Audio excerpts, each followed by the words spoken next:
Hello বন্ধুরা, রান্নাঘর থেকে আবার একটা রেসিপি নিয়ে চলে এসেছি। আজকে বানাবো মাছের ডিমের বিরিয়ানি। তা দেখুন বন্ধুরা, প্রথমেই মাছের ডিমটা খুব ভালো করে ধুয়ে নিয়েছি। আর এদিকে চাল, বাসমতি চাল ভিজিয়ে রেখেছিলাম 10 মিনিট মতো, দিয়ে ভালো করে ধুয়ে নিয়েছি। আর এখানে একটা হাঁড়িতে জল বসিয়েছি, আর জলের মধ্যে গোটা গরম মশলা আর এলাচ দিয়েছি। দেখুন জলটা ফুটতে শুরু করে দিয়েছি। এবার এখানে একটা পাতিলেবুর রস দিয়ে দেবো।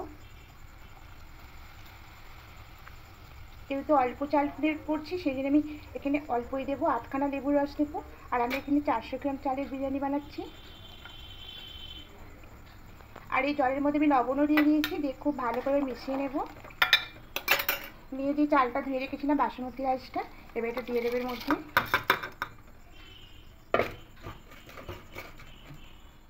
মাছের ডিমটা দেখুন একদম সেদ্ধ হয়ে গেছে, মানে একটু ফুটিয়ে নিয়েছি আমি, এভাবে উল্টে পাল্টে ফুটিয়ে নিয়েছি। এবার এটাকে একটা ঝাঁঝরির মধ্যে ঢেলে নেব। মাছের ডিমটা দেখুন এভাবে ঝাঁঝরির মধ্যে রেখে দিয়েছি, দিয়ে খুব ভালোভাবে চালিয়ে নিয়েছি। এবার এটাকে একটু ঠান্ডা হতে দেব। ভাতটা দেখুন হাফ সেদ্ধ হয়ে গেছে। এই যে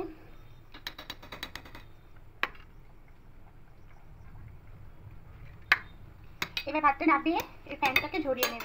দেখুন ভাতটাকে ঝরিয়ে নিয়েছি, এভাবে আমি রেখে দেব। আর এদিকে মাছের ডিমটা এর মধ্যে কিছু উপকরণ দিয়ে আমি এটা মাখিয়ে নেব। এখানে রেখেছি পেঁয়াজ কুচি, লঙ্কা কুচি, ধনেপাতা কুচি, এটা দিয়ে দেব।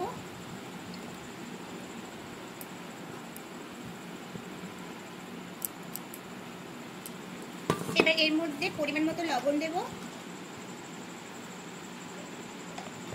হলুদ গুঁড়ো দেব, আদা রসুনের পেস্ট দেব,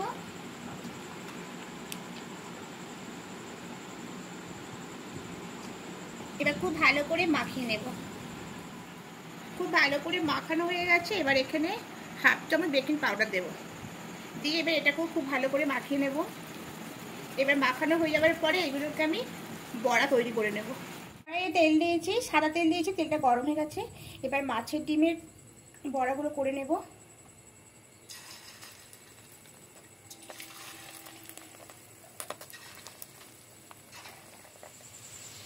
এবার এই পিঠটা উল্টে দেব।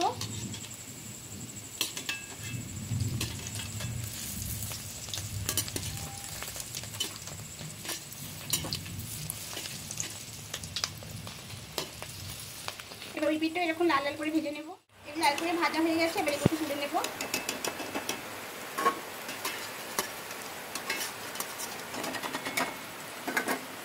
বাকিগুলো এভাবে ঠিক ভেজে নেব।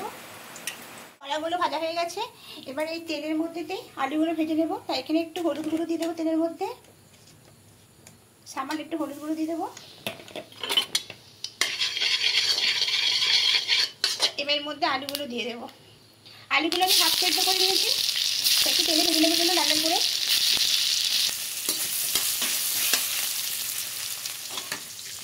আলুগুলো লাল লাল করে ভাজা হয়ে গেছে, এবার তুলে নেব। এবার কড়াইয়ে আর একটু তেল দিয়ে দেবো।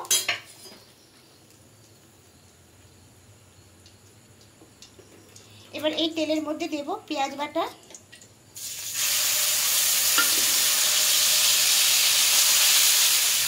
এবার আদা রসুনের পেস্টও দিয়ে দেবো। দিয়ে খুব ভালো করে পেঁয়াজের সঙ্গে আদা রসুনের পেস্টটা একটু ভালো করে কষিয়ে নেব, কাঁচা গন্ধটা চলে যাওয়া পর্যন্ত। এদিকে একটা মশলা করে নেবো। দেখুন এখানে 4 চামচ টক দই নিয়েছি, দিয়ে খুব ভালো করে ফেটিয়ে নিয়েছি। এবার এর মধ্যে মশলাগুলো দিয়ে দেবো। তা প্রথমে দেবো ধনিয়ার গুঁড়ো 1 চামচ, জিরে গুঁড়ো দেবো 1 চামচ, লঙ্কার গুঁড়ো দেবো 1 চামচ, সব 1 চামচ করে দেবো। হলুদ গুঁড়ো দেবো, দিয়ে খুব ভালো করে মিশিয়ে নেব। একটু সামান্য জল দেব, জল দিয়ে খুব ভালো করে এটাকে মিশিয়ে নেব। খুব ভালো করে কষিয়ে নিয়েছি, আদা রসুন আর পেঁয়াজের কাঁচা গন্ধটা চলে গেছে। এবার এখানে যে মশলাটা করেছিলাম ওটা দেবো।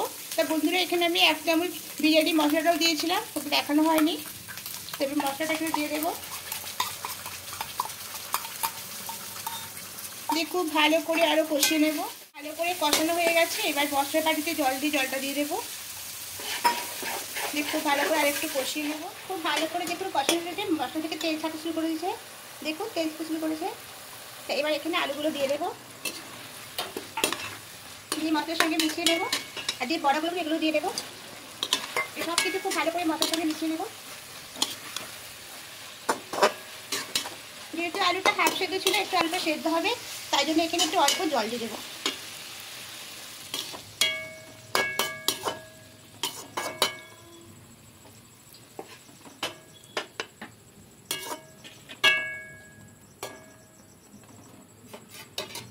এবার এর মধ্যে যে চালটা ভাতটা করে রেখেছিলাম, এবার এটার মধ্যে দিয়ে দেবো।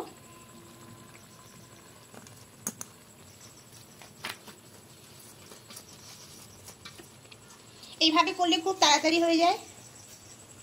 তেজপাতাগুলোকে তুলে নেব, একদম লো ফ্লেমে করে দেব। এখানে আমি দুধের মধ্যে ফুড কালারটা মিশিয়ে রেখেছিলাম, তার মধ্যে এখানে দেবো কেওড়া জল, দেবো 2 চামচ।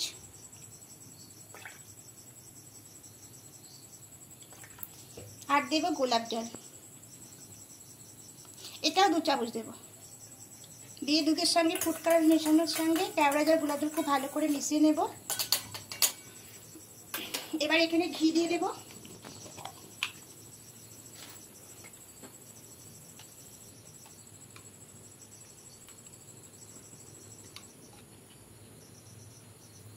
এভাবে ঘিটা দিয়ে দিলাম, এটা গলে যাবে।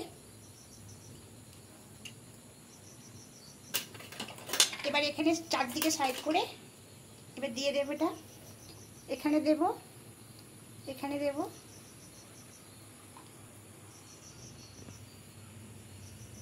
দিয়ে এবার এর উপরে একটু ঢাকা দিয়ে দেব। এবার এটা কড়াইটা সরিয়ে নেব, নিয়ে একটা লোহার চাটু এর মধ্যে বসিয়ে দেব। এর উপরে এবারে চাপিয়ে নেব। এখন একটু হাই হিটে রাখবো, চাটুটা গরম হয়ে গেলে তখন এটা একদম লো ফ্লেমে বসিয়ে দেব।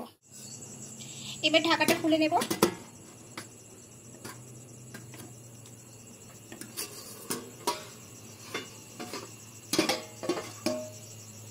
খুব সুন্দর গন্ধ বেরিয়ে, দেখুন এটা হয়ে গেছে একদম। তাই এবার গ্যাসটাকে অফ করে এভাবেই আমি আরো 5 মিনিট রেখে দেব। সার্ভ করে নেব। দেখুন কত সুন্দর হয়েছে।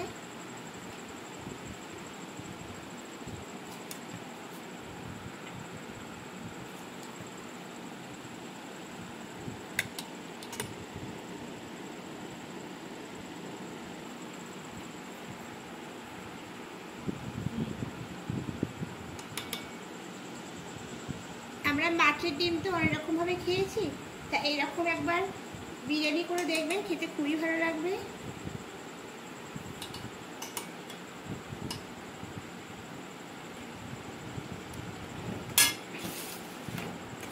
এবার এর সঙ্গে শসা দেবো স্যালাডে, আর এখানে পেঁয়াজ দেবো।